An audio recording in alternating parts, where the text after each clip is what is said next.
اہم مفکرین۔ علم تاریخ نویسی کے ارتقاء میں کئی مفکرین کا اہم کردار رہا ہے، جن میں سے ہم چند مفکرین کے متعلق معلومات حاصل کریں گے۔ رینے ڈیکارٹ۔ رینے ڈیکارٹ کا زمانہ 1596 سے 1650 تک کا ہے۔ یہ خیال پرزور طریقے سے پیش کیا جاتا تھا کہ تاریخ نویسی میں استعمال ہونے والے تاریخی وسائل، خصوصاً دستاویزات کی تصدیق نہایت ضروری ہے۔ ان مفکرین میں رینے ڈیکارٹ نامی فرانسیسی فلسفی پیش تھے۔ ان کی تصنیف کردہ ڈسکورس آن دی میتھڈ نامی کتاب کا ایک اصول سائنسی تحقیق کے نظریے سے کافی اہم مانا جاتا ہے کہ جب تک بلا شک و شبہ کسی واقعے کی سچائی قابل اعتماد نہیں ہوتی، اسے ہرگز قبول نہیں کرنا چاہیے۔ والٹیئر کا زمانہ 1694 عیسوی تا 1778 عیسوی کا ہے۔ والٹیئر کا اصلی نام فرانسوا مری اروے تھا۔ اس فرانسیسی فلسفی نے تاریخ نویسی کے لیے نہ صرف ٹھوس حقائق اور واقعات کی ترتیب پر توجہ دی، بلکہ یہ خیال بھی پیش کیا کہ اس زمانے کی سماجی روایات، تجارت، معاشی نظام، زراعت وغیرہ امور کا خیال رکھنا ضروری ہے۔ اس وجہ سے یہ بات سامنے آئی کہ تاریخ مرتب کرتے وقت انسانی زندگی کے تمام پہلوؤں کا احاطہ کرنا ضروری ہے۔ اس اعتبار سے والٹیئر کو جدید تاریخ نویسی کا بانی کہا جاتا ہے۔ George William Frederick Hegel. اس کا زمانہ سن 1770 عیسوی تا 1831 عیسوی ہے۔ اس جرمن فلسفی نے اس بات پر زور دیا کہ تاریخ کو منطقی طریقے سے پیش کیا جائے۔ تاریخ میں واقعات کی ترتیب ارتقاء کے مراحل کو ظاہر کرتی ہے۔ اس نے دعویٰ کیا ہے کہ مورخ کو وقتاً فوقتاً حاصل ہونے والے ثبوتوں کے اعتبار سے تاریخ کی پیشکش کا بدلتے رہنا فطری امر ہے۔ اس کی وضاحت کی وجہ سے کئی فلسفیوں کو اس بات کا یقین ہوا کہ اگرچہ تاریخ کا طریقہ تحقیق سائنس کے طریقوں سے مختلف ہے، لیکن ان سے کمتر نہیں۔ انسائکلوپیڈیا آف فلاسفیکل سائنسز نامی کتاب میں اس کے لیکچرز اور مضامین شامل ہیں۔ ہیگل کی تصنیف ریزن ان ہسٹری کافی مشہور ہے۔ لیوپولڈو وان رانکے۔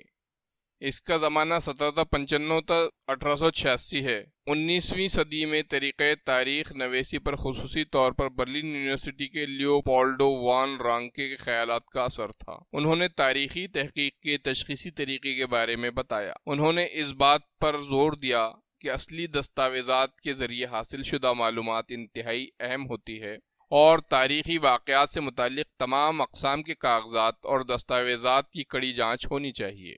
انہیں اس بات کا یقین تھا کہ اس طریقے سے تاریخ کی صداقت تک رسائی ہو سکتی ہے۔ انہوں نے تاریخ نویسی میں خیالی واقعات پر تنقید کی اور عالمی تاریخ کی ترتیب پر زور دیا۔ The theory and practice of history اور the secret of world history کتابوں میں ان کے مختلف مضامین یکجا ہیں۔ Karl Marx. اس کا زمانہ سن 1818 عیسوی تا 1883 عیسوی کے درمیان ہے۔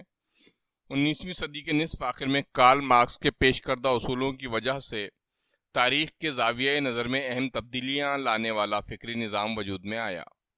اس نے خیال پیش کیا کہ تاریخ غیر مرئی تصورات پر نہیں، بلکہ زندہ انسانوں کے تذکرے پر مبنی ہوتی ہے۔ انسانوں کے آپسی تعلقات ان کی بنیادی ضرورتیں پوری کرنے کے لیے میسر ذرائع پیداوار کی نوعیت اور ملکیت پر مبنی ہوتے ہیں۔ سماج کے مختلف طبقات کو یہ وسائل یکساں طور پر میسر نہیں ہوتے، جس کی وجہ سے سماج میں طبقات پر مبنی غیر مساوی تقسیم کی وجہ سے طبقاتی کشمکش پیدا ہوتی ہے۔ انسانی تاریخ اسی طبقاتی عدم مساوات کی تاریخ ہے۔ جن طبقات کے پاس ذرائع پیداوار ہوتے ہیں وہ دیگر طبقوں کا معاشی استحصال کرتے ہیں۔ کارل مارکس کی تصنیف داس کیپٹل دنیا بھر میں مشہور ہے۔ اینلس نظام۔ 20ویں صدی کی ابتدا میں فرانس میں اینلس تاریخ نویسی کا نظام وجود میں آیا۔ اس نظام کی وجہ سے تاریخ نویسی کو ایک الگ سمت ملی۔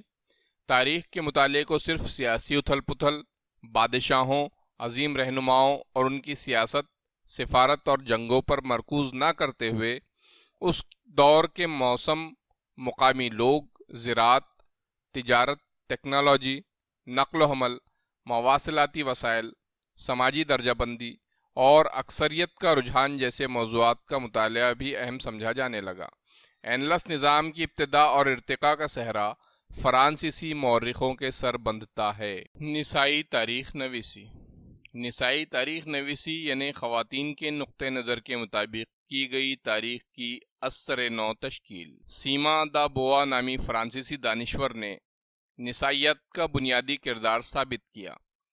نسائی تاریخ نویسی میں خواتین کی شمولیت کے ساتھ تاریخ نویسی کے شعبوں میں مردوں کی فوقیت پر مرکوز زاویہ نظر پر اثر نو غور کرنے پر زور دیا گیا۔ اس کے بعد خواتین کی زندگیوں سے جڑی ملازمت، روزگار، ٹریڈ یونین، ان سے مربوط مفاد میں سرگرم ادارے، خواتین کی خاندانی زندگی جیسے مختلف پہلوؤں پر مفصل غور و فکر پر مبنی تحقیق کی ابتدا ہوئی۔ سن 1990 کے بعد خواتین کو ایک علیحدہ سماجی طبقہ تسلیم کر کے تاریخ نویسی پر زور دیا گیا۔ مائیکل فوکو، ان کا زمانہ سن 1926 تا 1984 کے درمیان ہے۔ 20ویں صدی میں فرانسیسی مورخ مائیکل فوکو کے قلم سے تاریخ نویسی کا ایک نیا نظریہ سامنے آیا۔ اس نے آرکیولوجی آف نالج نامی کتاب میں واضح کیا کہ تاریخ کو زمانی ترتیب سے ایک ساتھ پیش کرنے کا طریقہ غلط ہے۔ اس نے اس جانب توجہ مبذول کرائی کہ آثار قدیمہ کے تحت آخری سچائی تک پہنچنا ہی مقصد نہیں ہے، بلکہ ماضی کے تغیرات کی وضاحت کرنے کی کوشش بھی کی جاتی ہے۔ فوکو نے تاریخ میں تغیرات کی وضاحت پر زور دیا، اس لیے انہوں نے اس طریقے کو علم کا آثار قدیمہ نام دیا ہے۔ مورخوں کے ذریعے سابقہ دور میں نظر انداز کیے گئے نفسیاتی امراض، علم طب، علم الادویہ اور قید خانوں کا نظام جیسے موضوعات پر انہوں نے تاریخی نظریے سے غور و خوض کیا۔ جدید تاریخ نویسی کی وسعت میں اس طرح اضافہ ہوتا گیا۔ ادب، فن تعمیر، مجسمہ سازی، تصویر کشی ڈرائنگ، موسیقی، رقص، ڈرامہ، فلم سازی، ٹیلی ویژن جیسے مختلف موضوعات کی آزادانہ تاریخ لکھی جانے لگی۔